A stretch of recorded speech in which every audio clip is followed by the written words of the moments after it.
Welcome back to the Culture Drop Podcast. I'm your host, Jed, joined today by film critic William Devitt, where we're going to explore our favorite films of all time. We're going to cover a range of influential works from the French New Wave to Star Wars and Taxi Driver. We'll explore how these movies have impacted the culture and how they've impacted our own lives. So sit back and enjoy the podcast.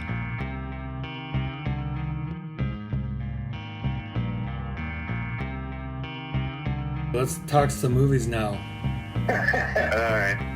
We're talking about our favorite movies of all time. Oh, yes. Oh, yes. What do you got? You want to start with your top? Yeah, as I said, I had a book on the list. We looked down 15. And I don't really have any particular order. But one is called What Happened Was, is the name of the film. It was released in the early 90s, and it's directed by a guy named Tom Noonan. And it's a huge cast. It takes place entirely in an apartment in a building in New York City. Tom Noonan is the director and writer, and he's also one of the two leads. And the other is a wonderful actor named Karen Silas. They work together at a law firm. She's a secretary, he's a paralegal, and they've known each other, worked with each other for a while, like each other. Anyway, it's the first date. That's it. Nothing happens in the movie. On the other hand, everything happens. Okay. And I'm not talking about sex or anything like that. It's usually he's a playwright. And he only did 2 movies. Only 2? Yeah, and the other came after this, and that was a huge cast. That was double the size of this cast. That was 4 people. And that's another one that he wrote, he did the screenplay and directed. That's called The Wife. That involves a married couple, Tom Noonan, and I forget the actor's name, as his wife, and they're both kind of new agey practicing psychiatrists. And one of Tom Noonan's clients is, I can't remember his name, a very distinctive actor. He's one of his clients, and his wife is actually Tom Noonan's wife in real life. But it's his wife, and they come old, or actually, the client and his wife stumble upon their car runs out of gas or something in upstate New York, where Tom Noonan and his wife live, and they stay for dinner. That's it. Again, nothing happens. And they're both clearly, the dialogue is everything.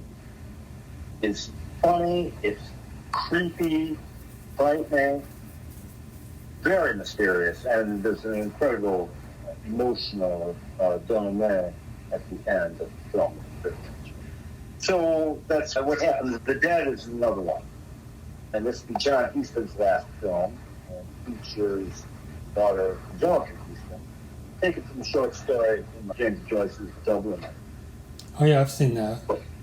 I just think it's a wonderful adaptation. One of the very few films of a novel, or in this case, a short story. Yeah, I like that film. I didn't realize that was John Huston's last film. And it's just beautifully shot. The entire cast, most of them never heard of other than Angelica Houston.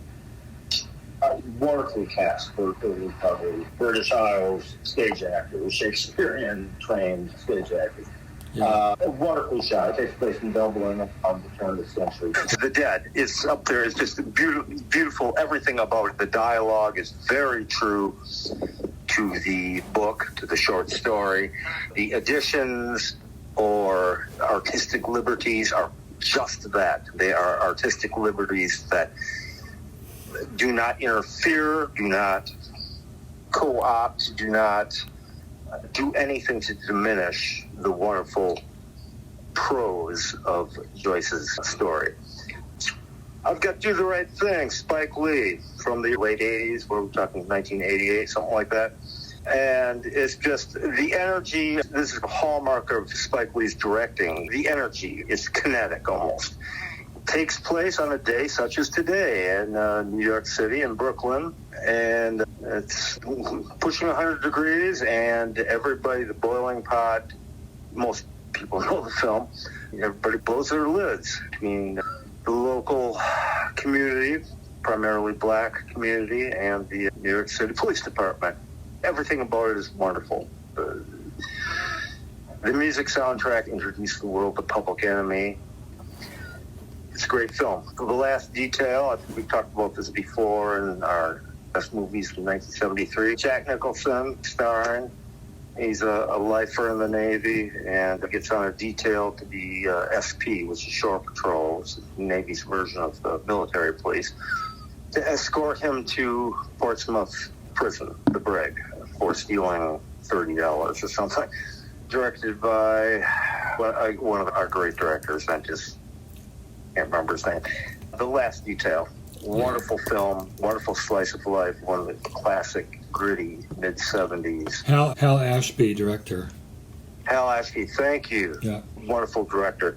But Nicholson is just perfectly cast. The classic Jack has a couple of classic Jack moments in which he'd specialize and almost turn into a shtick. And wonderfully, a very sensitive movie, but body and just seems like real life. You don't have to have been in the military to appreciate it at all. It's not a war film per se. It's maybe a Civil War film with a small C. There's actually a few, speaking of war films, there's a few of them on here I've noticed. There are war films, just wars, films that happen to feature warfare are that's open to debate. One of them would be Culloden, from, I believe, 1964. It's a British director named Peter Watkins. And Watkins had an MO where he largely used unknown, unprofessional actors as his talent and tend to shoot in black and white back then in a very cinema verite manner. What's the movie called? Culloden. How do you spell it? Culloden. Okay. And the Battle of Culloden was the last battle fought on British soil. It wasn't Britain back then. It was Scotland, and it was very soon, within a couple of weeks, to be the United Kingdom, which would be Britain. So it was the last stand of the Highland clans against the English army, and it's shot documentary style, as was Peter Watkins' MO. It clearly, even though it's early days for the Vietnam War, it makes direct references to that with news correspondents on site filming and interviewing soldiers. In this case, English soldiers and Klansmen. Some of the Klansmen only speak Scots Gaelic, so actually don't respond in English. So it clearly makes reference to Vietnam. And I believe the film was released in 64, 65. Yeah. So it'll be very early days. And it was banned outright. It was commissioned by the BBC. The BBC had commissioned Peter Watkins to make the film, and they immediately banned it. And it was banned in Australia as well for something like 15 years. It's extraordinarily powerful, extraordinarily brutal. It's all very low-tech. So it's black and white. So you don't actually, when you see blood, it's black. I was reading about it here on the web, and it said about 85% of all the camera work in Culloden was handheld. Yes, that's one of the Watkins features in all his films. I've seen many of them, if not all. A couple later ones he actually shot in color.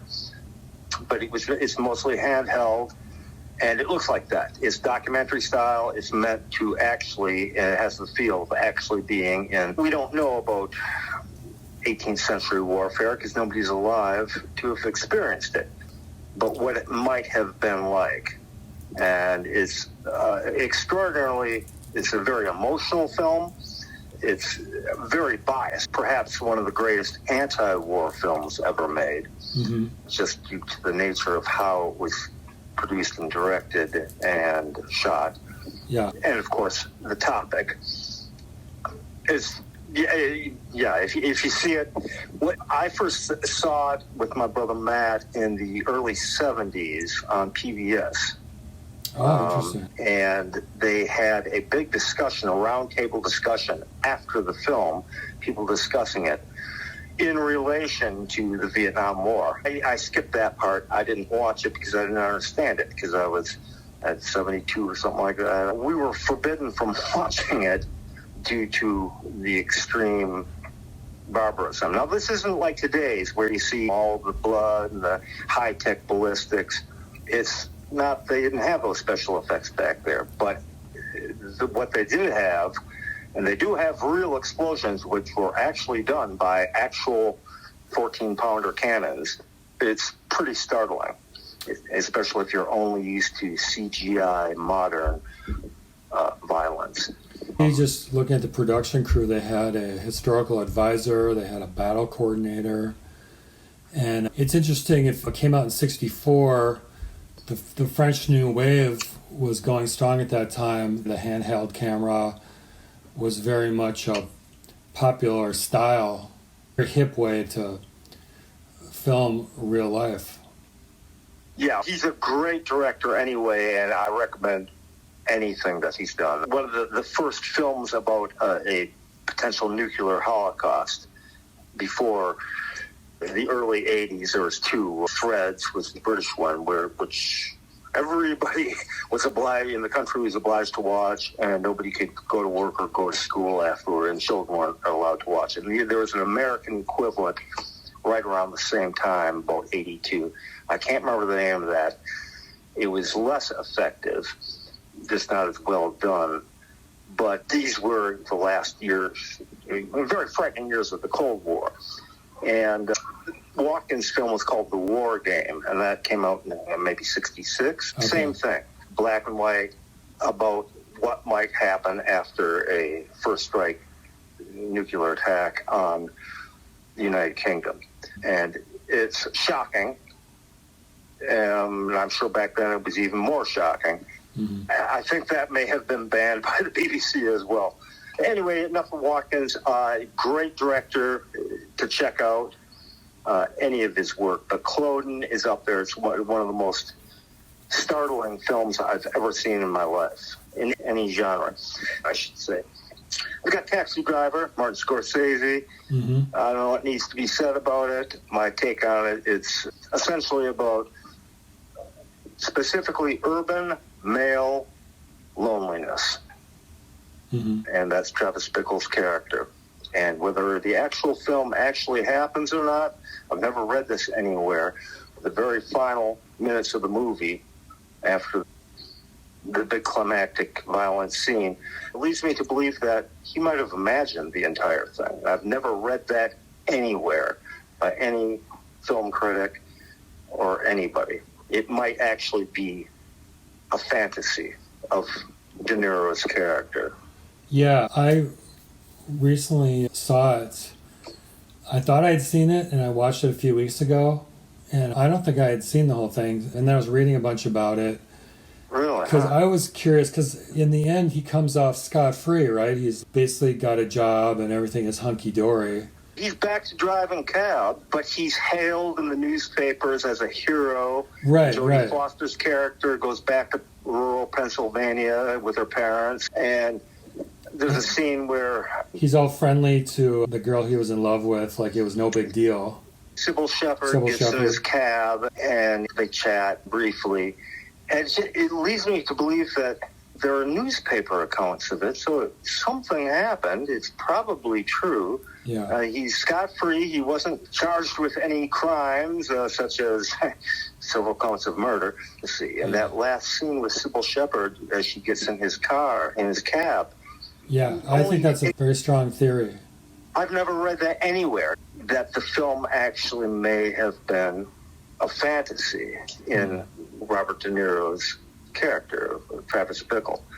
Paul Schrader, who wrote the screenplay for it, did say in an interview, he said, that the essence of the film is about what I just said. It's about a certain specifically male loneliness, extreme loneliness, and isolation. There's a lot of things endless things you can read into the film. Bickle, he's a veteran, he's a Marine Corps veteran. He doesn't say it's not whether he was in Vietnam or not. Probably not, according to in the context of the film. But there's just so much below the surface of that film. It's just masterfully done. It's masterfully written.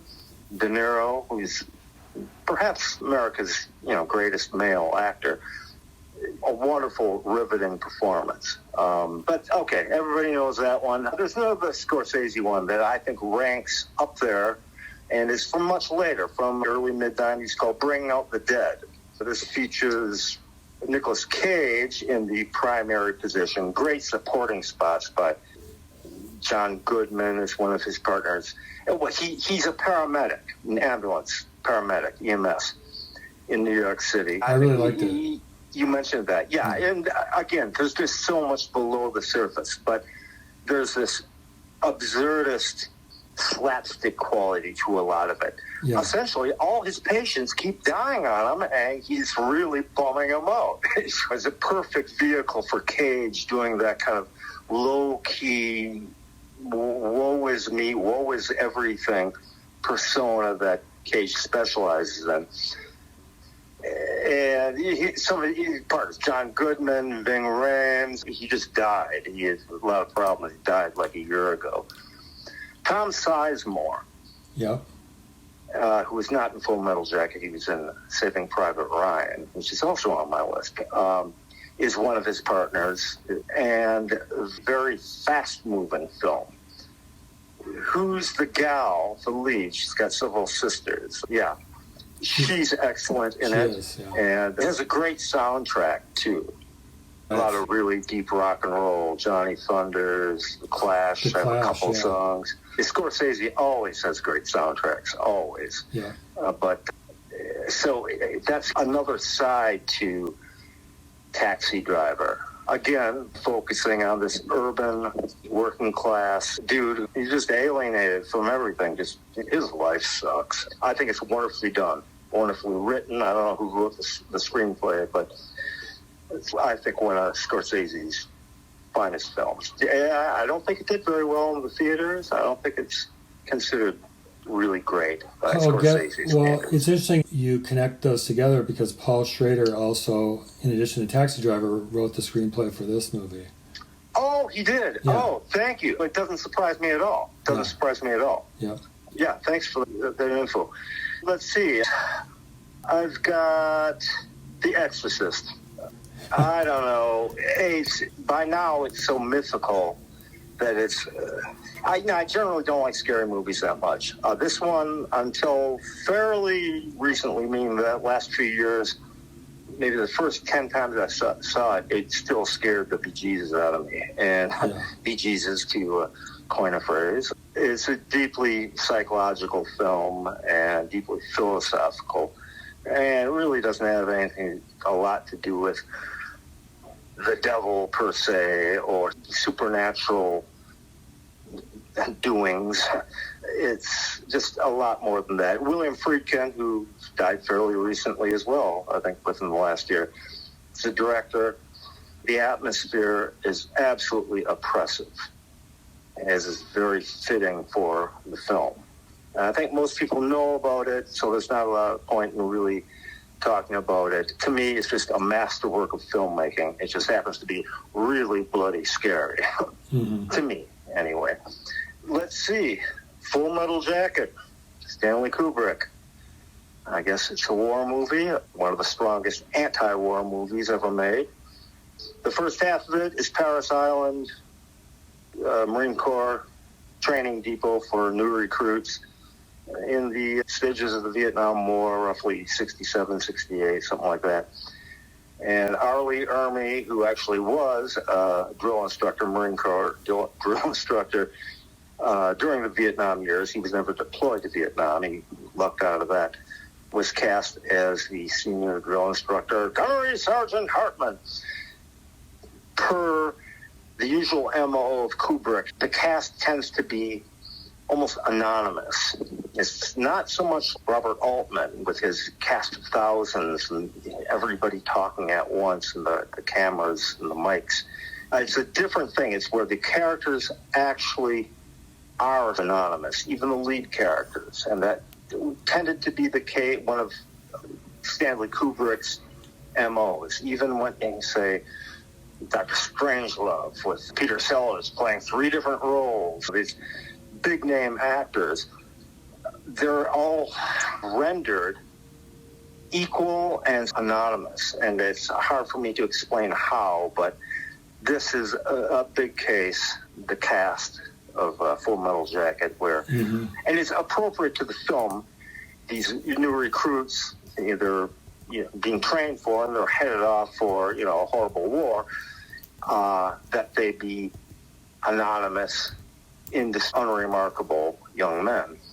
The only distinct personality is the guy who's training them, the senior drill instructor. That's R. Lee Ermey, who actually died fairly recently as well, within the last maybe 2 years. He's a great character actor. Right. Basically always plays some version of his character in Full Metal Jacket. And you got Matthew Modine, of course, who didn't want to go along with the program. I can't remember the other guys. Modine had a big career after that. But the characters are mostly anonymous. And it's an ensemble thing. And the second half of the movie is actually in Vietnam. There's the siege of Hue City in the northern part of what was then South Vietnam. And it's an ancient city. And it's based on a book, a memoir called The Short Timers. And that's what the film is based on. And that book is a memoir of the siege, the Marine Corps siege of Hue City. And it's screamingly funny, particularly it's horrifying, but Ermey is so over the top. And he was given free rein by Kubrick to improvise his own parts, his own dialogue, his own insults. I remember seeing it in the theater when it came out, and people didn't know whether they'd laugh out loud. They didn't know. Things he was saying were so crude, so disgusting, so aggressively barbaric, but also screamingly funny at the same time. So it's a real mind twister if you've never seen the film. Again, it doesn't rely on special effects or anything. And the second half of the movie is the war part of it. Yeah, I've seen it. I really like the film. Yeah. It accomplishes what it sets out to do, to show that war is probably a bad thing. The indoctrination of young men into first-rate killing machines is pretty dehumanizing and dangerous. It's Stanley Kubrick. And again, a director, check out any of his work, really. What have I got here? There's a couple more war films on here, Jed. The Thin Red Line, Terrence Malick, who only, I think to this day, has only directed maybe 5 films in his, 50-year career. All the male A-listers of Hollywood, most of them volunteer pro bono to appear in the film just for the sake of being able to say they were in the film with Terrence Malick film. It came out just after Saving Private Ryan, which I'll get to next.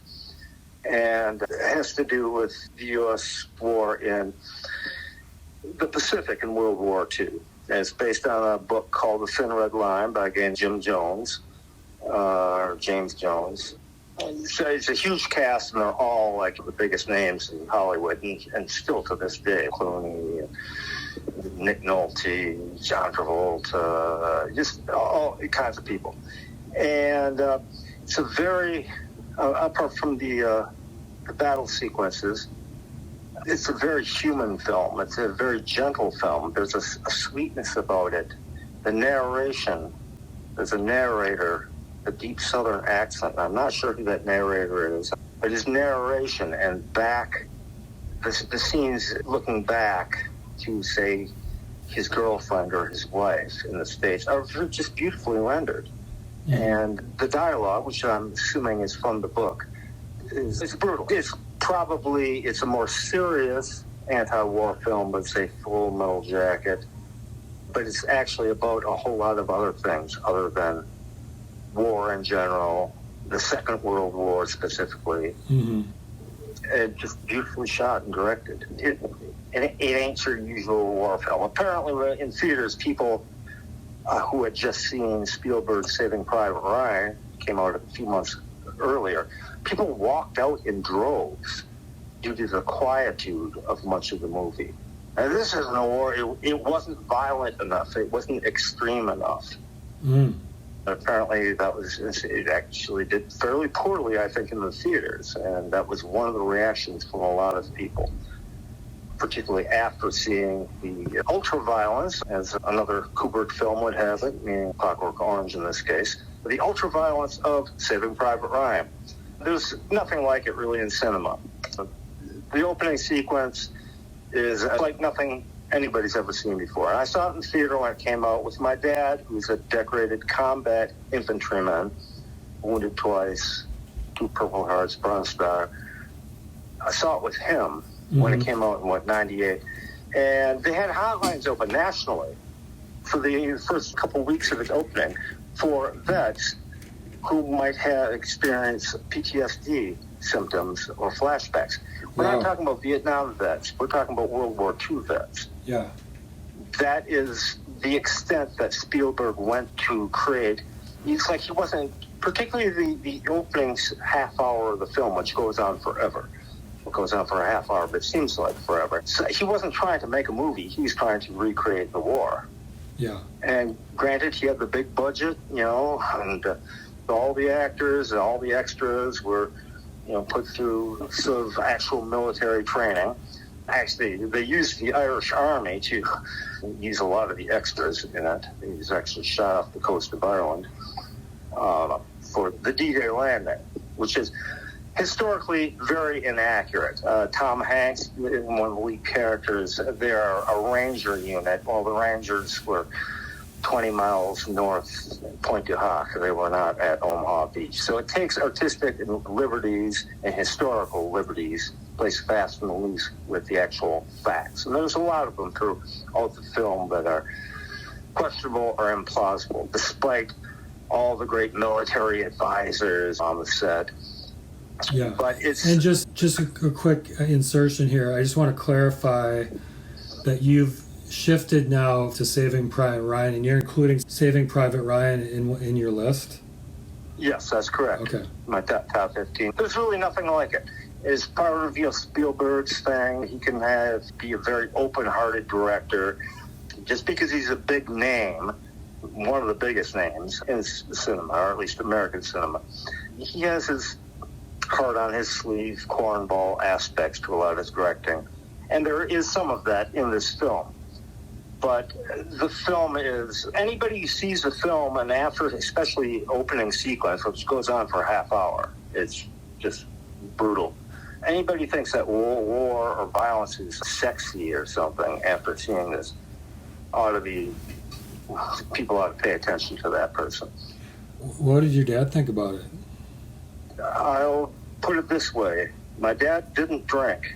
He was the kind of guy who would get a case of beer and it would last for a year in the garage. He would drink half a beer and put it in the fridge. Cold Spring, Red Fox Deluxe, I don't know if you remember those brands. We went out afterwards to a little Mexican restaurant, Cintia's, at 60th and Nicollet, right by where I used to work and grew up. And my dad wanted to drink beer and talk about it. Oh, interesting. My dad wanted to talk about the film and wanted to talk about his experiences in the war, which most of his 8 children were already familiar with, a lot of it. But I guess my point is, after 3 pitchers of beer between the 3 of us, it probably tells you it affected him in a pretty profound way. In the movie theater, we were one of the first 2 aisles, and it's ungodly loud. It's right there in front of you. It had a pretty big impact. Now, my dad landed on D-Day, D+90, in other words, in August, as a replacement, 2nd Lieutenant, Infantry Rifle Company. And he experienced something that's probably a lot worse and went on a lot longer than D-Day itself, which is the Hurricane Forest. You've read his book, you know something about it, history. I'll leave it at that. If any listeners are interested in comparing the D-Day landings to the U.S. Army's campaign in the Hurricane Forest, I recommend it. So it's something you've never really seen before on film. And these days with CGI and all that sort of thing, you can probably make images even more extreme and violent and horrible. That's not what the film is about. It just it has to display that, you know, or should get to the heart of what the film's about. Again, it's an anti-war film. It's more a glorification of the guys from what they started calling, I never remember hearing this term, the Greatest Generation, until after the release of that film in roughly 97, 98. And I believe it was Tom Brokaw, right, who possibly coined the phrase, the Greatest Generation. My dad did not like the phrase at all. He thought it was utter nonsense. Even militarily, he thought, are you kidding? Compared to the American Civil War, we're the greatest? Get out of here. Yeah. My dad was nothing if not a realist. But it had a huge effect on the way we view our older relatives, our fathers or grandfathers, as the case may be. A lot of films have been made about the Vietnam War throughout the 70s and 80s. A lot of great films. Deer Hunter, Apocalypse Now, Full Metal Jacket, Platoon, loads of them. But for World War II, they were the stoic generation, the GI Bill, and they went after the war, came home. And so that film had that sociological impact. And it's for older people, older guys, mostly guys. Millions of women served in the war effort too, that military, but it's mostly male-centered film and theme. So, yeah, it's pretty unique in cinema. Let's see, you got, I think I may have number 15 here, and that would be, well, 14 and 15. Naked is the name of the film. Mike Leigh, he's a British director, tends to work with a lot of the same actors and actresses. One of his MOs is have them workshop the scenes. And it's a film about just people you probably knew. It came out in 93. This involves a guy, just a horrible ne'er-do-well, unemployed ne'er-do-well, played brilliantly by the great British actor David Thewlis. Comes down from Manchester to London to check out his ex-girlfriend. I can't remember her name, but it's an outstanding cast. And he just makes everybody that he meets utterly miserable. It's one of the bleakest films you've ever seen. I've used this phrase before. Nothing really happens, but everything happens. And the whole film takes place in maybe 1 or 2 days and nights. Yep. Since it came out, I've seen a lot of Mike Leigh's films, Mike Leigh, and I see the commonality in his work with all of them. I tend to involve working class people from the UK in various cities, very class conscious, very sort of leftist center, to say the least, politically, in his outlook. And it's just a brutal film. It's riveting. It's absolutely, every minute of it is riveting. Now we'll get into the lighter stuff. Okay. The Big Lebowski. That was a film that everybody liked, did well in the theaters, had a whole cult behind it. I think everything about it is deserved. Jeff Bridges' character is as iconic an American character by now as Tom Sawyer or Abe Lincoln or Paul Bunyan, little Minnesotan reference there. He's just an iconic character. The Coen brothers, just a wonderful pair of directors. Everything that has their name on it is probably worth seeing. Yeah. A film critic, when this came out, I remember reading at the time, said this is their friendliest film. And it is that. There's a wonderful sense of fraternity, a very sweet film in a lot of ways. Yeah. It's also dark and morbid, but leavened with just high comedy, absurdist comedy, all based on the dialogue and the performances of Jeff Bridges and John Goodman and Steve Buscemi's character. It's just a wonderful cast. It's very entertaining. It's one of those films that somebody starts a line and the other guy finishes it for you. It's one of the great quotable films. But it's a comfortable and a comforting film as well. There's a real sense of, you know these guys, and you kind of like them. Even John Goodman, he's a whack job, Vietnam vet, but he's likable. He's likable. And the final scene when they're burying Donnie, Steve Buscemi's character, is when they're not burying, but they're releasing his ashes into the Pacific Ocean. And John Goodman Walter is his character, is making this speech.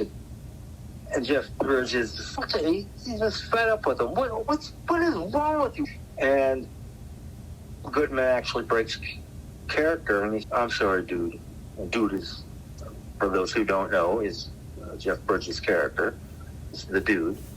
And he very clumsily embraces them. He's overcome with emotion as well, but his character is this very cerebral, nutty Vietnam veteran. You have to see the film. I know you have seen it. It's a very sweet film, apart from being very funny and absurd. And so it's got something to say about life. It's not just purely surface entertainment. Yeah, it's a couple of things. I've seen it several times. I really like the movie. It's almost, he's like an ancient Taoist master, right? He's going along with the flow. And everything's flowing his way to a certain extent. Just reading about it here, I never realized until right now, the film is loosely inspired on the work of Raymond Chandler. Joel stated we wanted to do a Chandler kind of story, how it moves episodically and deals with the characters trying to unravel a mystery, as well as having a hopelessly complex plot that's ultimately unimportant. And it's also in LA. It's got that kind of feel to it. Yeah, I can see that. And I really like Chandler. Me too. Read a lot of them. And there's the humor, the pathos, the absurdist, stumble-bum quality of a lot of Chandler's protagonists, or private detectives. Yeah, it's got that quality. I can see that. I'd never read that or heard that insinuated. Yeah, nice. And of course, there's a Big Lebowski festival that takes place every year. I think somewhere in Nevada, out in the desert, and I think it's been going on for all these years and still does. Somebody rendered the entire screenplay of the film into perfect Shakespearean English. Oh, that's great. And that's performed around the country at festivals, French festivals and whatnot.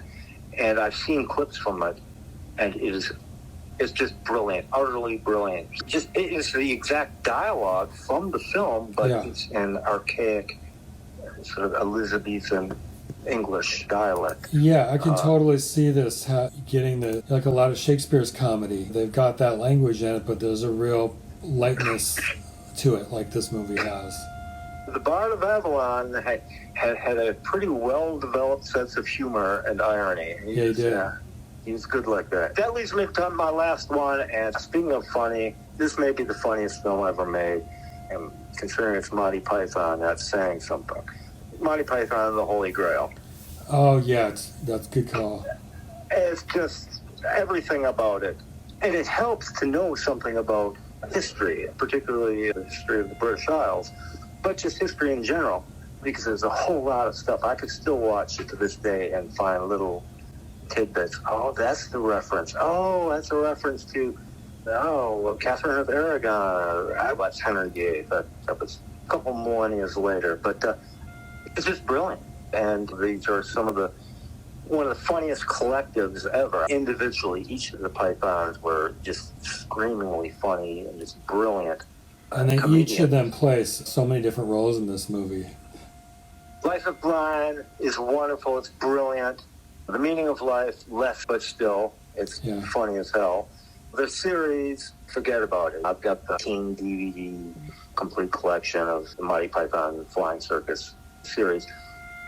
Boiling it down to one thing, just screamingly funny. That's one of Kurt Vonnegut's favorite phrases. That's what Monty Python and the Holy Grail is. It's historically accurate in a lot of places. It's astute. It's got something to say about life and history and the malfeasance and idiocy and just general buffoonery of mankind, not just in the British Isles in the 10th century or 11th century. There you go. There's my list, man. Okay, good call with the Holy Grail. I agree, that's the best. I like Life of Brian too, but I think Holy Grail is their masterwork, and it just is the gift that keeps on giving. Just in the last few weeks, I read a post. Someone had visited the castle where the French guy does the taunting on his helmet, and apparently there's some museum there where you can buy coconuts, which kind of cracked me up. Oh, there's several museums. Deluxe DVD has a whole second DVD of extras. Terry Jones, Michael Palin visited the castle. It's in Scotland. Yeah. There's gift shops dedicated to the film all over. They visit some of the gift shops, which are just very funny scenes. And just the extras, the DVD, deluxe DVD came out in, 2005 or something like that. Yeah, check it out. And the attention to detail and attention to a lot of stuff that probably wasn't taught in schools Exactly. in the UK or anywhere. And that's why, as you say, it's the gift that keeps on giving. I've seen it 50 times in my life. I could watch it again tonight, and I'd probably come up with little things. One of the reasons I miss them the first time is because I'm just laughing at stuff. Right. And so I just might miss something. You can hit the pause button and all that and rewind.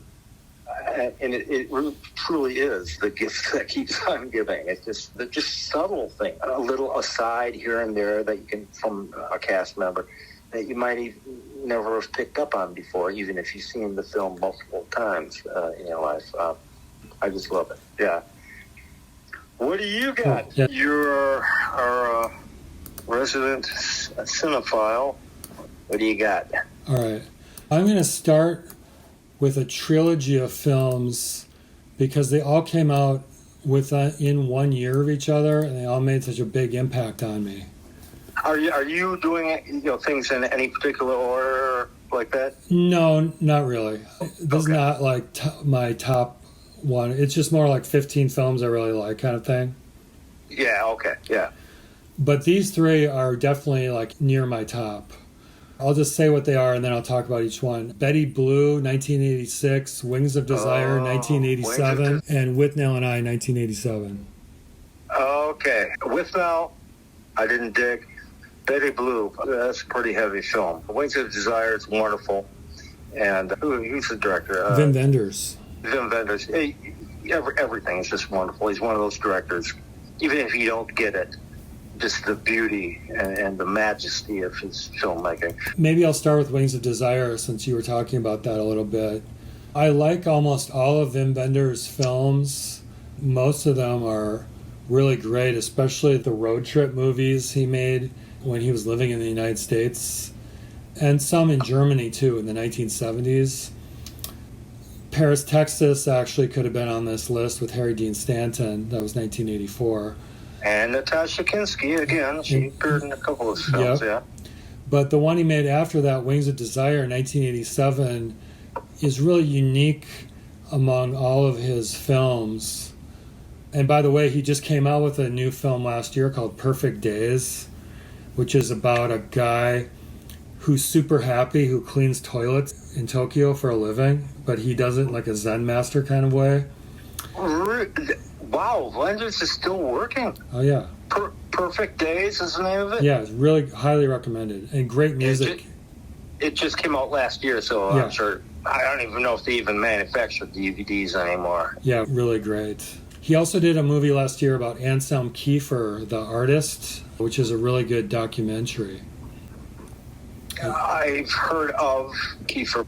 But anyway, I keep digressing. Wings of Desire, I think it stands alone because it has this narration aspect.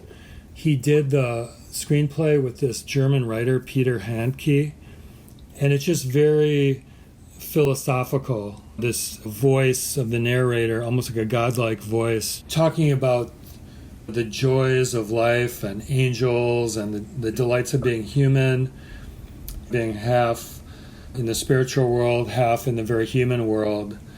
There's this kind of ongoing story about this angel falls in love with this woman at the circus, and the angels see everything in black and white, and the human world is everything is in color. And as soon as he decides he wants to become a human and falls in love, his world all of a sudden becomes in glorious technicolor.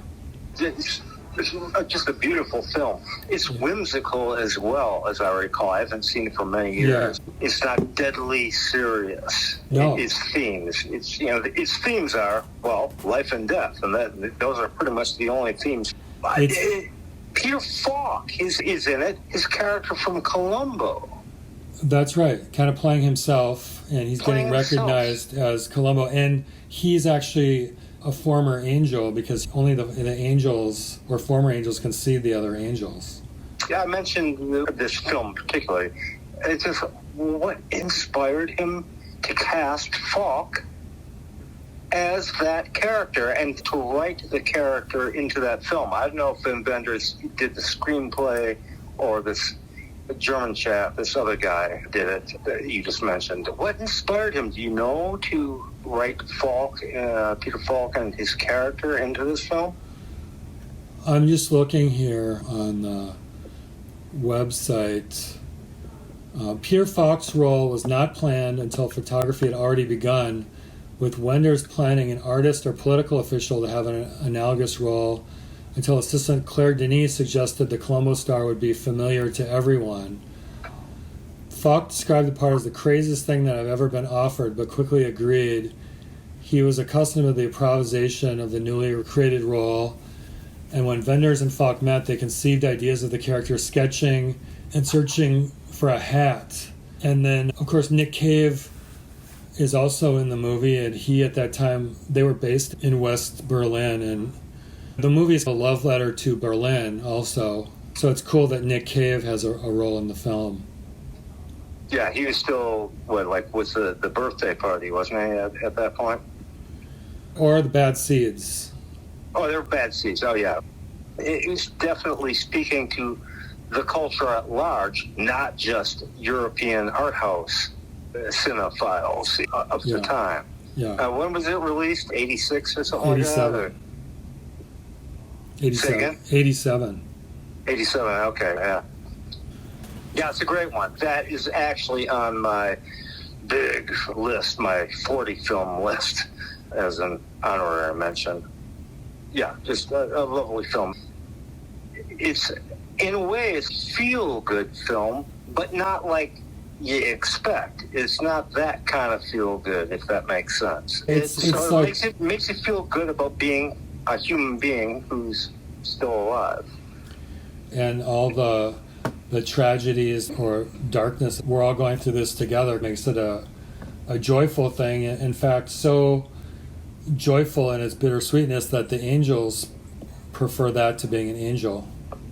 Yeah, so there's almost a sort of populist aspect to the narrative. It's just, I wish there were more films like this out there. I don't think anyone's ever made a film that kind of balanced the deep philosophical stuff with the whimsical and the light-heartedness of it. I think Wenders, didn't he have a sort of sequel to it? He did, but it didn't measure up to this film. Far Away So Close. I did see it. Until the End of the World was great. And of course, the sound, he's always had great soundtracks. The two last films, So Far Away So Close, Until the End of the World, both featured two great U2 tracks. One that got me, I saw, just said I was a little underwhelmed because it was so complex. But the title got me. And I remember when it came out, it was probably mid-90s, 95 maybe, called, but the title, it's like, I have to see this film. The title of the film is The End of Violence. Oh, yeah. And it left me a little confused and lost. Yeah. I believe it involves people who are stranded an island off of Australia or something, and there's some cataclysmic event going on in the rest of the world. I think. I only saw it once. But just the title of the movie, kind of like all of them, really, think about it, Until the End of the World, Far Away, So Close, Wings of Desire. They grabbed, some part of your psyche. Yeah, he's also done some other great movies like Buena Vista Social Club. Oh, yeah. And for a musician, that's essential viewing. But it's a great film in and of itself. He did a movie called Pena, P-E-N-A, about this German dancer. He started filming it when she was still alive, and I think she passed away while he was making it. But that's also a really great movie. I think I may have read about that at the time. Yeah, I think End of Violence struck me the way it struck you. I don't think it did a lot for me, but I feel like I should give it another chance. One of our great directors. It's great that he's still working. And the documentary, what's it called again? Perfect Days is the one about the Tokyo toilet cleaner, which is a fictional story. Okay. That's the one I was talking about. Yeah, I got confused about that. It was a documentary. But there was a documentary called Anselm last year about Anselm Kiefer, the German artist. Oh, okay. Yeah. Betty Blue now. And I've only seen that maybe twice. Yeah, Betty Blue came out in 1986. I remember seeing it at the Uptown Theater, and it just had a really big impact on me. It's just this world of France, French culture, and it's so dramatic, and it's so passionate, and it's so colorful. And everything about it grabbed me. The music, it's a road trip story. The acting, the writing, it's based on a book, which I finally got around to reading a couple years ago. It follows the book very closely in terms of what happens in the movie. The two main actors, Beatrice Dahl and Jean-Hugues Anglade, were actors I didn't know at the time, but they were just perfectly cast. And then there's kind of a subplot where the guy is trying to find his voice as a writer. You remember that? The main guy, Zorg, that Betty's in love with, Betty discovers this box full of diaries, and he's like, oh, don't read those, they're nothing. And she becomes obsessed, and she's like, this is brilliant, and mails them all off to a publisher, and his life just swirls in all this chaos. Betty kind of devolves into mental insanity. You see them living in Paris, you see them living on the beach, and they own a piano store at one time in this small village. And in the meantime, all these chaotic events, ups and downs of their lives happen. A beautifully shot film, as I recall. I don't remember so much of the Paris part. It seems to me, at the beginning of the film, that's what I remember most, is him living as sort of handyman, living in this little beach cottage or cabin. I don't remember that he was an aspiring writer. That was the reason he moved there. He took a job where he could just be the handyman for all these shacks, basically. I mean, they were somewhat nice, but just basically be the handyman, so he had a lot of time to write during the day, and that's what he had been doing before he met Betty. It's been a couple decades since I saw it, and it had a big impact on me, maybe probably not as much as you, but I really liked it. And of course, the famous sex scene is pretty... I don't think I've ever seen a movie that starts with a scene like that. Does it start with that scene? Yeah. Maybe I saw an edited version, or... No, the movie starts with that, like the first second. Okay, well, maybe that's... Okay, I gotta see it again. And that's the mores of Europe. They're certainly not uptight the way the American cinematic tradition has evolved, particularly since the Hays Commission back in the that's late part, I 30s, think, what 40s. grabbed me and probably grabbed you too. It's just, you could just tell this was a whole different set of sensibilities and rules. Yeah, but still, you could identify with the characters. Yeah. I certainly identified at the time with the guy, Yeah. and I pretty much knew women, often very brilliant women, who had psychological imbalances. Yeah. Betty certainly has, and it becomes worse and worse as the story progresses. So he wasn't completely alien by any means. No, exactly. Yeah, we can all relate to that type of person. There's a director's cut of this that's 65 minutes longer that you really need to see. 65 minutes? Holy cow. The original film was 120 minutes, and the director's cut is 185. Okay. That's probably a DVD Criterion purchase. Probably not on YouTube like that. Yeah. Amazon Prime. Okay. So that's that one. Glad you liked that one. The next one, With Nell and I, 1987. I remember seeing this in the theater when it came out with a friend of mine, and it both just profoundly affected us. It was written, the director, Bruce Robinson, had actually made The Killing Fields. You remember that movie? Yeah. James Wood and Jim Belushi. Yeah. But he had this dream for years to make this film. It's autobiographical, based on like his own life and other people he knew when they were all starving actors in London. It's a very unusual film in that it's trying to accurately portray what their life was like, but also the humor that they found in it. And there's a lot of very dry British humor in it. And the two main actors, Richard E. Grant and Paul McGann, they both became known for those roles. Paul McGann went on to become one of the Doctor Who's, and Richard E. Grant continues to get major roles in Hollywood and British films, but nothing I think will ever surpass his role here, just because he was so perfectly suited for the role. Ironically, he wasn't even British. He was originally from South Africa, and he didn't even drink, so it shows what a great actor he was. Yeah, I remember a couple decades ago, how long we've been knowing each other, you recommending it and talking about it, making reference to it a few times over the years. Yeah. And I remember thinking, I'm going to really dig this. So I thought, okay, Jed, highly recommended from Jed, and it sounds like something that'd be right up my alley. And really looking forward to seeing it. And I think I actually rented it, like at a Blockbuster or whatever, when they were still in business, before I had computers or YouTube or something. And I'm sorry, I just remember being profoundly disappointed. And I remember at band practice, whatever, I didn't like it. And I think we talked about that. And it seemed like something that would be right up my alley.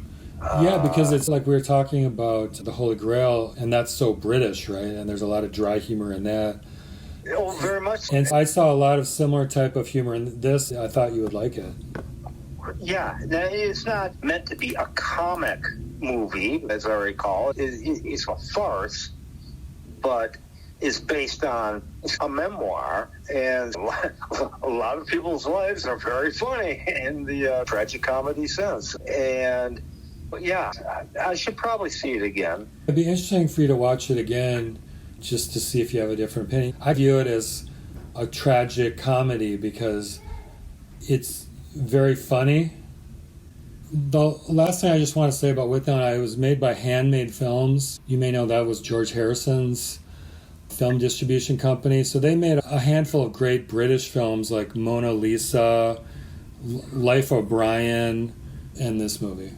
No, I wish I had gotten into it. Now we'll see With Nell again. I just remember finding both characters vaguely distasteful. I didn't think they were interesting. I don't know what I was expecting.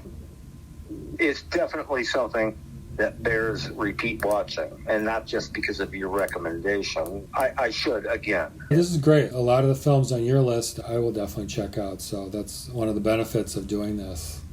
Yeah. All right, next one. I'm going to put Star Wars Episode 4, which is actually the first one that came out in 1977. That's the original, the fourth installment in the Yeah, story. so it was originally just called Star Wars, and then later they called it Star Wars Episode 4, A New Hope. Okay, yeah, sure. Re-release, director's cut, and all that kind of Because stuff. what they did is they picked it up mid-story then, and then they went back in the year 2000 or so and made episodes 1, 2, and 3, like the prequels. Yeah. But I like the first one because it's like the most focused on storytelling. It's not quite as high-tech, but it's high-tech enough that the effects are cool. It's got that Joseph Campbell hero's journey mixed with like samurai stories, and just all kinds of really cool things were consciously put into this story. And Sir Alec Guinness is in it. After you're done with your list, Tunes of Glory. That was actually the 15th on my list. Okay.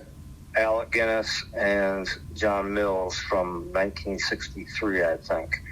And Alec Guinness called it his favorite movie that he was ever in. Okay, cool. So just, I don't know that anybody, a serious cinephile would consider, maybe Alec Guinness is considered great in the original Star Wars. I wouldn't know because I have never seen a Star Wars movie. Oh yeah, he's so great. He's like this Zen master, ancient samurai type of guy, and he plays What's his with name in the film? Obi-Wan Kenobi. Oh, he's Obi-Wan Kenobi. Okay, carry on. Yeah, so it's worth watching. It's a great movie. It's based on some older Japanese films, westerns. There's just classic storytelling going on, the whole sci-fi thing aside.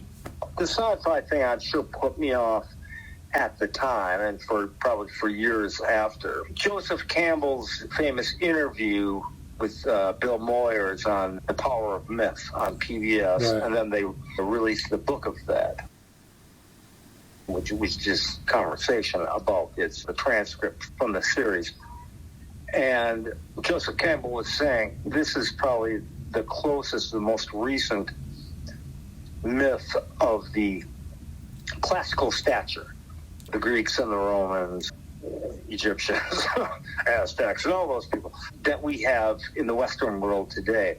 And that really piqued my interest when that came out, but I still have not got around to seeing even the film we're talking about, the original Star Wars. Not that sci-fi per se turns me off, but it was marketed, at least in the U.S., I think, as its primary attribute being science fiction.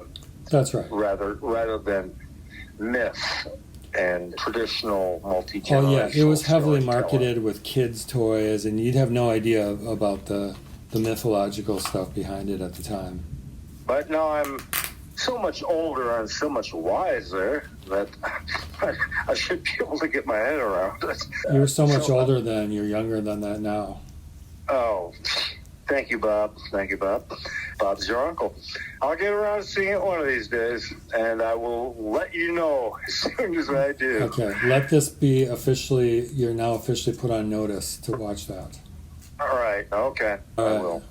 The next movie I will mention is, because it's related, is Raiders of the Lost Ark, the first Indiana Jones movie from 1981, which also, like Star Wars, has Harrison Ford. Yeah. Just a really fun adventure movie. He's going to different countries. He's battling the Germans, trying to find this ancient lost ark with supernatural powers. He's a teacher at this Ivy League school that all the girls are in love with. He comes back from his adventures. He tells his students about his discoveries. And again, just a great adventure, but there's a lot of mythological stuff that's there. Harrison Ford is perfect for the role. Have you seen that one? I'm not sure if that's the one I've seen. I've seen one of them, and I really liked it. Harrison Ford, to me, is a very appealing actor. He's almost like Nicolas Cage in that respect. He's got this very dowdy, down-pressing persona, which to me is appealing. And he's always in a world of hurt. One of my honorable mentions on my list, speaking of sci-fi and speaking of Harrison Ford, was Blade Runner. Oh, yeah. Which I think also taps into the mythological and certainly the sci-fi aspect. Sure, and of that's a course, great now movie. it doesn't look that unusual these days. Some of the actual technological advances of the human race don't seem that far-fetched from that film Blade Runner. But I've always really liked that. And Harrison Ford, I've loved it. And the director's cut is wonderful. Yeah, they're all good, but much like the Star Wars, the first one I think is the best one. All right, next I've got the entire body of work of Jean-Luc Godard. Nice call there. I like that. Yeah. With a focus on his movies he did with Anna Karina, stars of a lot of his films in the early mid-60s and who became his wife. There was several really great movies, Band of Outsiders, Pierre Le Faux, Masculine Feminine. There's one that came out in 1965, which is a lot of these French guys in the French New Wave, they really like American detective novels and the sleek American look of like skyscrapers. Very sleek, modern-looking movie, Alphaville, and it's got a really deep voice narrator, and it's got a real Raymond Chandler feel to it. Any film, just feel free to dive in, to you or to anyone listening. They're so creative, they're so overlooked. You're bound to find a film you've never seen before, and a lot of them have this, much like Wings of Desire, this omniscient narrator just saying cool stuff, observances of life throughout the film. Yeah, I think I saw Breathless. Yeah, and it's got an American actress in it. Yeah. The only Godard film that I actually have owned on DVD, the only reason I own it is because of the musical footage, and that of course is 1+1. And the only reason I own it is for the footage of the Stones in the studio at Olympic Studios in '68, working through Sympathy for the Devil. Now, I know exactly what you're talking about. I've seen that movie. He had this political period from the late 60s through the mid 70s. A lot of those films are not that great. But before that, and then after that, he made tons of really great films. And even in that political period, there's bits of certain films, like the Stones footage recording Sympathy for the Devil. I bet you're really glad that we have that, just for that bit of film alone. Sure, yeah. I have seen his work. I know his reputation. I can see why he did it. I can appreciate what he's doing. I can appreciate the cinematography, the strange surrealism of it, of the plot. There's a lot of that in a film that I think we both like a lot, called Masked and Anonymous, speaking of Dylan, where are these actors playing a part? Is this scripted? You got this narrator over it doing this constant, nonstop verbiage, this constant narration. And so, like, there's some of that to the 1+1, the story. The only other thing I want to say about Godard is he really freed up cinema he's one of the pioneers of French New Wave. And you didn't have to spend $1 million on a fancy camera and tripods and tracking shots. You could just walk around with a camera in your hand, and you had a story in your head, and you could just go film it. Yeah. But the thing was, he reminds me of Picasso. You know how Picasso painted very simple paintings later in his life, but he also, when he was younger, he could paint like Rembrandt if he wanted to. Okay, so Godard was the same way. He was actually a cinema critic for 10 years before he started making films. He knew his stuff, and he knew what had come before. But that technique of this new way of filming really revolutionized cinema and impacted movies like Mean Streets, for example, and Taxi Driver, influenced those American directors like Scorsese. He had a huge influence on them, which leads me to another film that uses this technique. It's called Chungking Express. It's a Hong Kong movie from 1994. Yeah, I think I saw it. Yeah, it got a lot of, in the art houses, it got a lot of big reviews. Yeah, very popular film by Wong Kar-wai, starring Tony Leung and Faye Wong, who was a very popular Hong Kong indie singer and also actress. And what's cool about this is he was making this big film for the movie industry, very formal, and in between, just for fun, he decided to make this movie on a shoestring budget, just make a movie how he wanted to make it. And it very much is in that Godard kind of style, and it's really good. Yeah, I think I saw it when it came out in a theater at maybe Lagoon or the Uptown. The next one I've got is two Wes Anderson movies, The Royal Tenenbaums and Darjeeling Limited. Certainly Royal Tenenbaums is a big deal. I think it did well at the box office. It has a cult following. I can't remember if I've seen it or not, though. Yeah, it stars Gene Hackman and Angelica Houston, Owen Wilson, Ben Stiller. Really funny.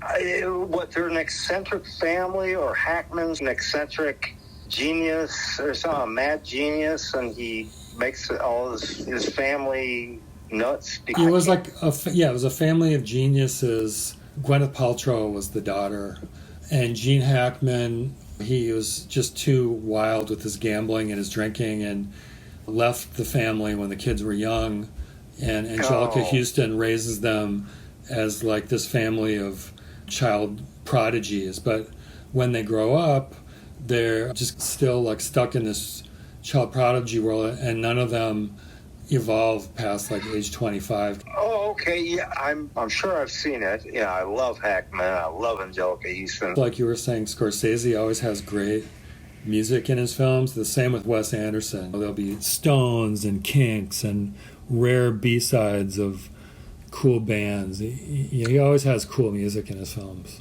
I know the guy's reputation. I think he's got a new film out, I believe. Yeah, his first film, actually, Bottle Rocket, came out in 96 with Luke and Owen Wilson. So he's been on the scene now for almost 30 years. His film Rushmore, starring Jason Schwartzman, is very funny. That was a big deal when it came out, too. Jason Schwartzman is like this guy who we all knew a guy like this. He wanted to be in all the clubs at school and be Mr. Popular. And he just joined so many clubs and he's organizing so much stuff. He gets totally overwhelmed and in over his head. I've heard it's very funny and it's a big film. There's just a whole lot of stuff that I just haven't seen. Yeah, same here. But that's the way it is with film. Yeah, no, but that's good. Like I said, a lot of the films you mentioned I haven't seen, and I'll go check them out. So we're hipping each other and our audience to probably some things they can check out.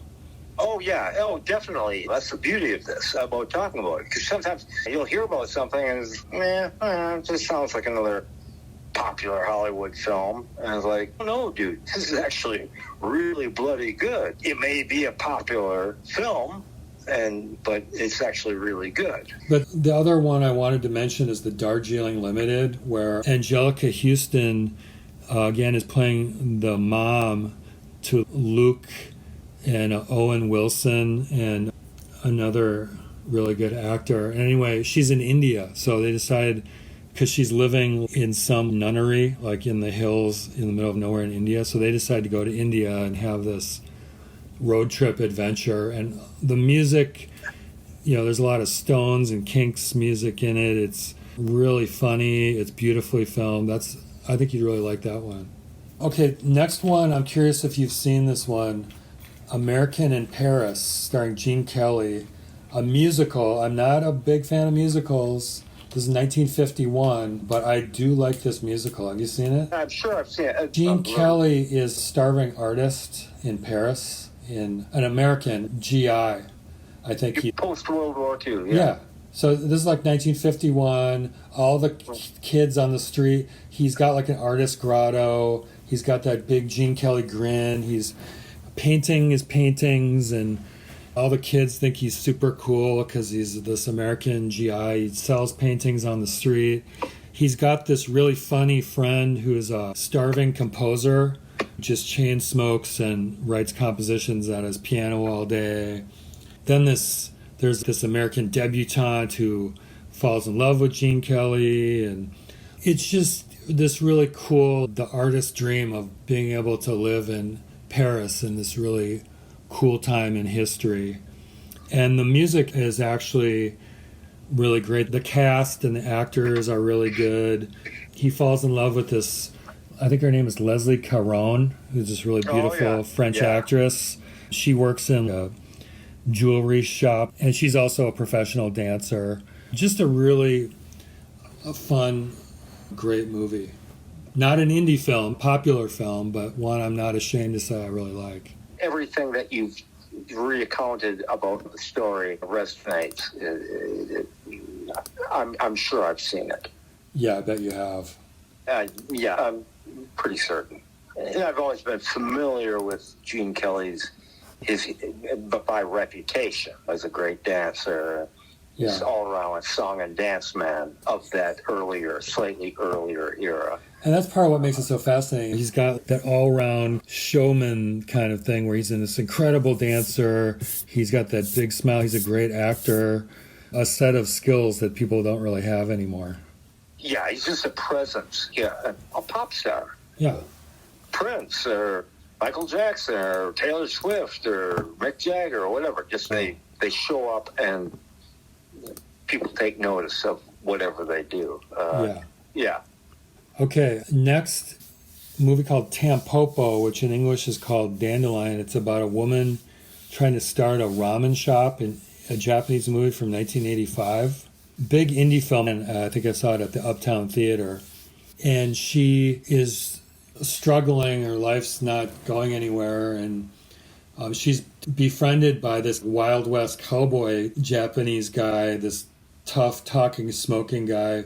But he also happens to be a Zen master of how to make ramen noodles. So he's like, all right, here's what we're going to do. We're going to go eat ramen. We're going to spy on all the other good ramen shops. And we're going to go to 100 different places and take the broth from this place and the noodles from this place and notice how they're arranging the furniture at this place to make the best ramen shop ever. And it's a kind of a Western. It's funny. It's a foodie movie, great acting, great writing. Even if you're not a fan of foreign films, just as a movie, it's a really fun film. This rings a bell, but in so much as I seem to remember reading about it probably in the city pages at the time. Again, what's the title? It's called Tampopo, Tampopo. Sometimes it's just called Dandelion because that's what that translates into in English. Okay. And I'll just throw two more movies on here. One is called Yi Yi, Y-I-Y-I, which is a really long Taiwanese movie from 2000. Oh, it's not about Kanye West, right? No, it's not. And it's just it's a great capturing of life of 3 generations of a family and this little kid, whimsical kid as he goes about his life and seeing what his parents are going through, what his grandparents are going through. And Edward Yang is just one of the great directors of cinema. And then the last one I'm going to say is Baby Driver, which came out in 2017. And it's about... I've heard of it. This guy, he's a driver. It's named after the Simon and Garfunkel song. And it's about this guy. His nickname is Baby. He's a driver for Getaway Man. And the Getaway Man includes John Hamm from Mad Men.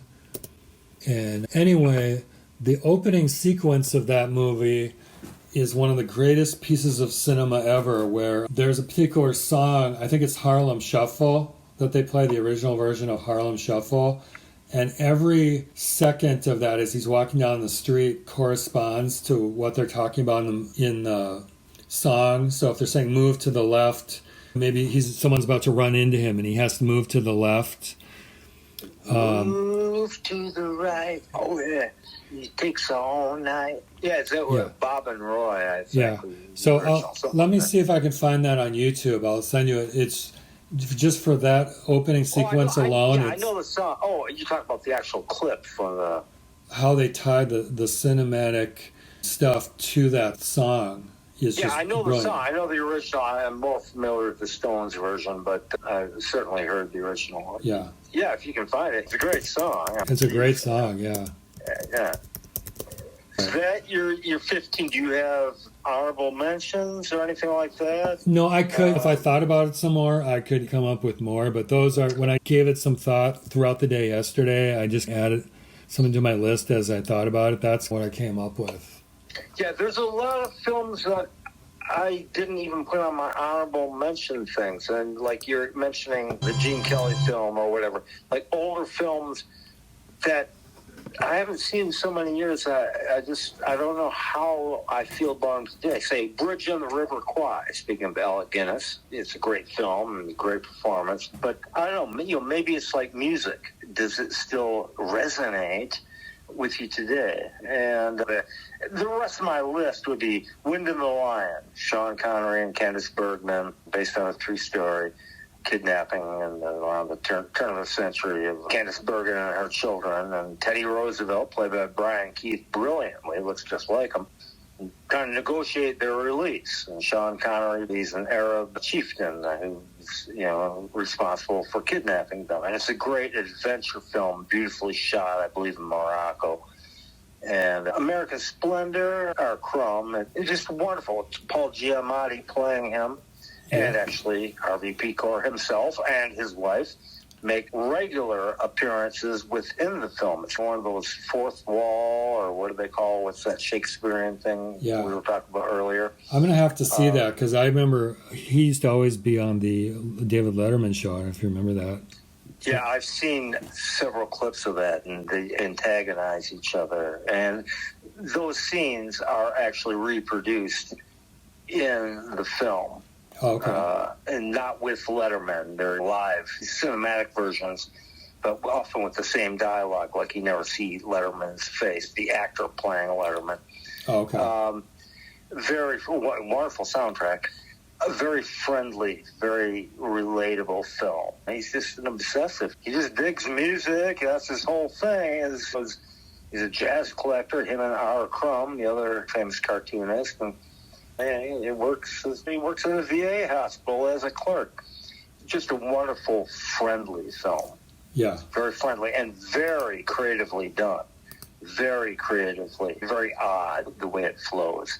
Zulu, Michael Caine's first film, boat is on Luana, the famous massacre of the Rorke's Drift is what it's about, after it occurred a couple days later, the great holdout of the British Army against this overwhelming Zulu force in South Africa. Yeah, I remember seeing that a long time ago. 1877. Yeah. Wonderful film. A Simple Plan was shot here locally.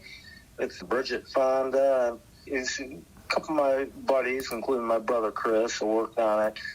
It's a serious whodunit. It's full of surprises. Not anything a great movie, but if you've never seen it, you really have no idea how it ends. Dude finds a plane crashed in the middle of the woods somewhere in Minnesota in the winter, and there's a whole bunch of money, and it goes from there. He decides to keep the money, and he's just some working class schlub.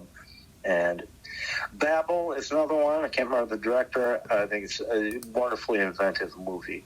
I think we talked about that once, about 5 different things occurring, and one in Morocco, one in Tokyo, one in Mexico, and they all interrelate. Just wonderfully conceived. Some big names, Brad Pitt and Kate Blanchett, I think. Yeah. 3 Kings, big names, George Clooney, Ice Cube as an actor, and Spike Lee, I think, is the other guy. 3 American soldiers at the end of the first Gulf War in 91, 92. discover some gold that's been stolen, and they decided they're going to find it and keep it. Mm-hmm. It's an adventure movie, not so much a war movie. It's like Indiana Jones kind of thing, but it's got heart to it too. It's got something to say. The Road, that's based on Cormac McCarthy's big book. It's a really good adaptation and one of the most depressing things you'll ever see in your life. Shortcuts, Robert Altman. Wonderful multi-cast, as was his Altman's want.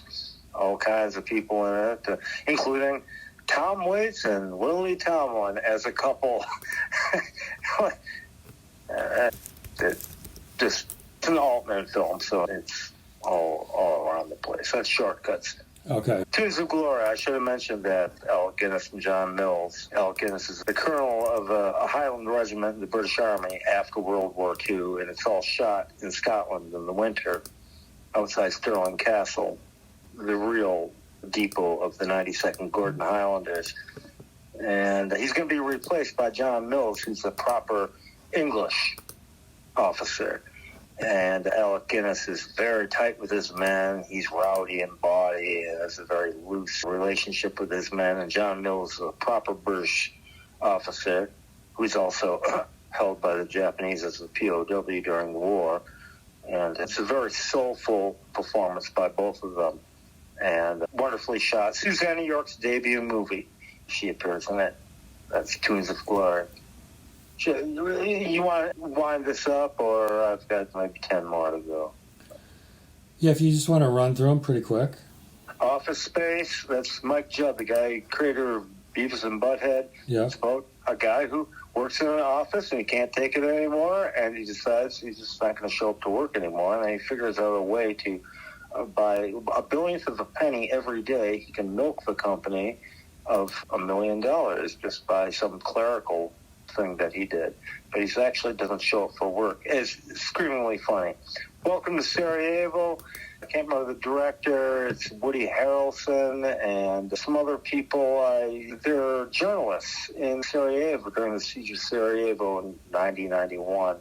Just a harrowing film. It's funny.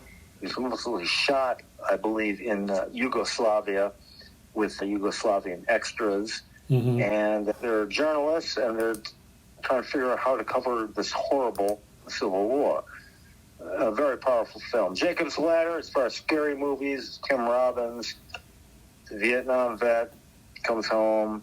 He's working for the Postal Service as a mailman. He's having really scary flashbacks. He tries to get a hold of some friends who are in the Army unit with him that got wiped out in Vietnam. He's haunted. It's really scary. It actually has soul to it, some real feeling. It's not just nihilistic horror. Mm-hmm. It's deeply psychological and philosophical. That's Jacob's Ladder. United 93. Do you know Paul Greengrass? No. Brit director. He shoots things with handheld cameras. It's a "you are there" type thing. And he's done some wonderful films. One, Bloody Sunday, came out a few years ago, which is a reenactment of the 1969 massacre by the British Army of Irish protesters. And United 93 is his take on 9/11. United 93 was the plane that crashed in Pennsylvania that was supposed to fly into the Capitol, actually. And the passengers that fought back and regained control of the plane, of course, crashed into the field. And even though you know what's going to happen, it's just riveting. And in fact, one of the air traffic controllers at JFK in New York City plays himself in the film. And it's a very human look. Greengrass is just a wonderful director, but it's unnerving. Very fast-moving, handheld cameras, and a cast of many people, and no big names in it. It's one of Greengrass's MOs. United 93 is the name of it. Dr. Strangelove, again, Stanley Kubrick, Peter Sellers playing 3 different roles. Yeah. I only know that. Blade Runner, I've got that. We talked about that. Fear and Loathing in Las Vegas. Terry Gilliam, the only American from the Monty Python troupe, who is actually a Minnesotan. He's primarily their cartoonist, did their cartoon graphics, but he's a great director in his own right. And Johnny Depp playing Hunter S. Thompson, and it's an adaptation of Thompson's 1973 novel Fear and Loathing in Las Vegas. And it's just a screamingly funny, surreal, but very hard-edged movie, and has some real feel to it. Rules of Engagement, that's another William Friedkin who did The Exorcist. It's a film.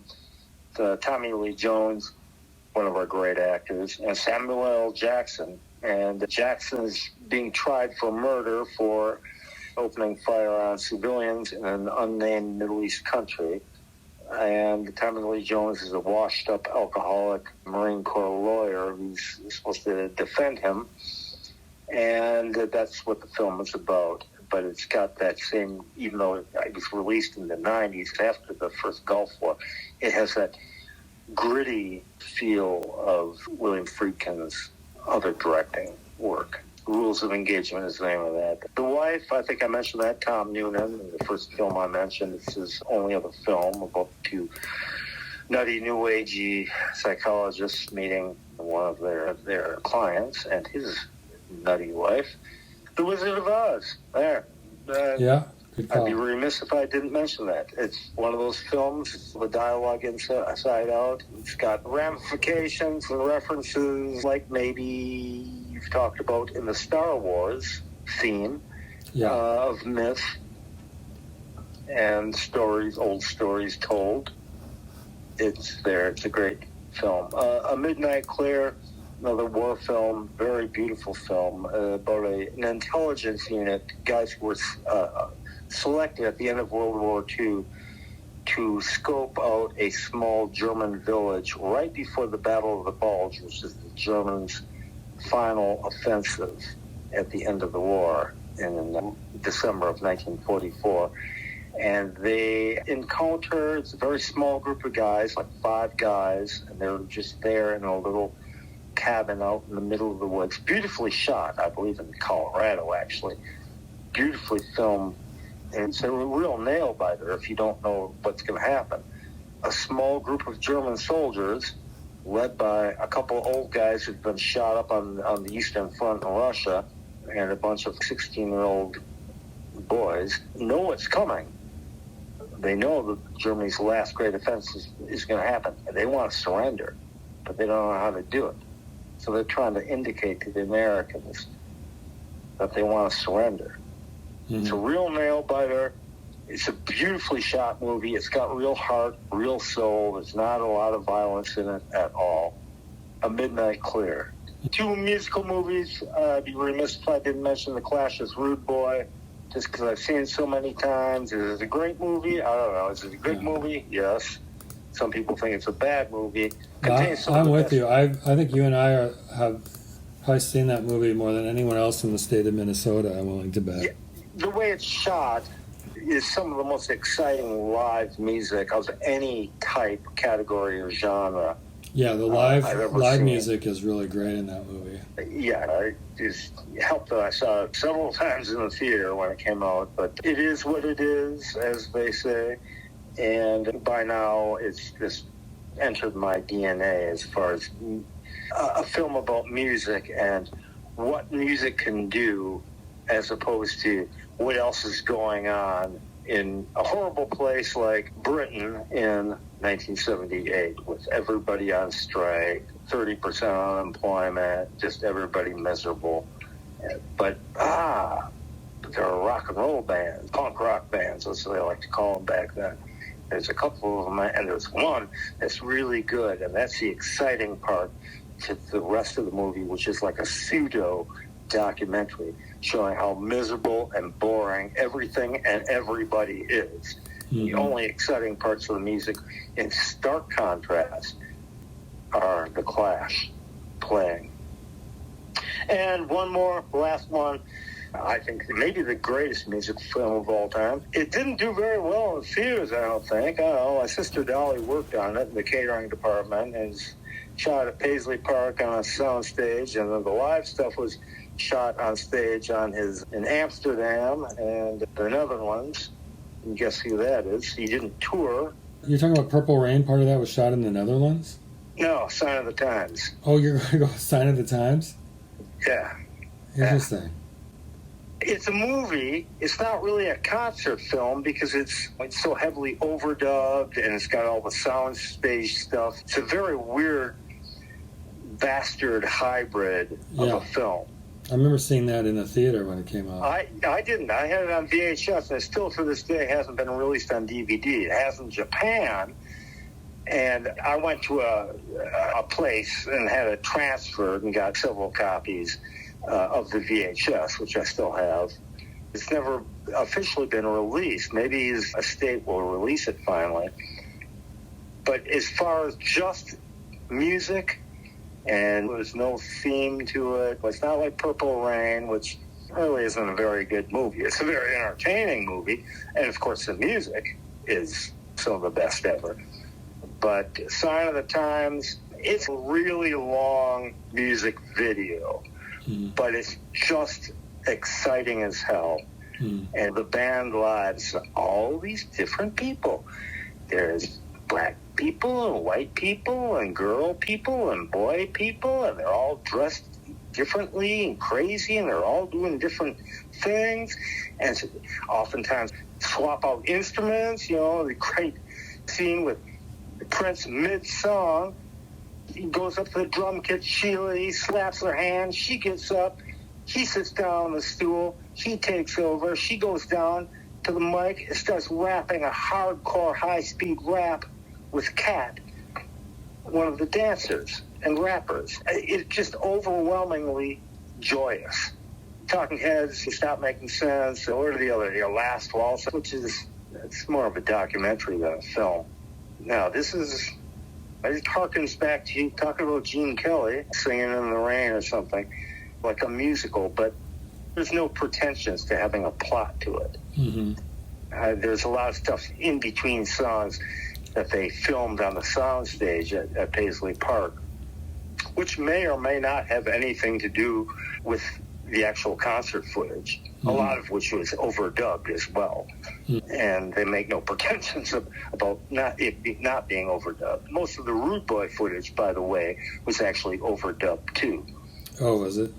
Yeah, the band recording, watching the initial prints in real time and playing along.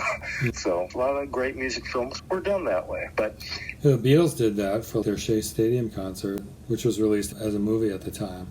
Really? That was overdubbed? Yeah, because the sound recording was so bad, they had to go back and fix it. I suppose so. Yeah, apparently with Rude Boy, the only thing they didn't overdub was Topper's drums. Oh, okay, yeah. And maybe some of Paul's bass parts. But the vocals and most of the guitars were actually overdubbed. So the band's actually having to look at themselves. Joe is having to look at his mouth, spitting on the microphone and sawing away at his Telecaster, and it's like, I've got to capture that then. Right, okay. See, that seems like that would be very difficult because it's such a high energy situation when you're live and you've got a crowd of yabos spitting at you, and then you're in a cold studio and you need to generate similar type of energy. Oh, yeah, I can't imagine how they would do that. It's been done where people have created soundtracks to movies by watching the film. A great example would be Neil Young recording the soundtrack to Jim Jarmusch's Dead Man. I don't know if you remember that with Johnny Depp. Yeah. It's not even black and white, it's more sepia toned. He's on the run, he's a college or high school teacher, and he's accidentally killed a guy, and he runs into a Native American guy named William Blake. Yeah. But actually his name is Nobody, either Nobody or William Blake. And Neil wrote the soundtrack by watching the film in real time. Electric guitar, sometimes acoustic, sometimes a little pump organ on a big screen. Yeah, that's what Miles Davis did for a 1958 film It's a French film called A Ceinture pour le Chauffe, but it's just this really beautiful, cool French noir type of film. And they had Miles Davis come into the studio and play live to the movie, and that was the soundtrack. That's, 58, you said? Yeah. Yeah, certainly he was huge. Bigger in France, bigger in Europe than he was in the States, probably. Right, that's right.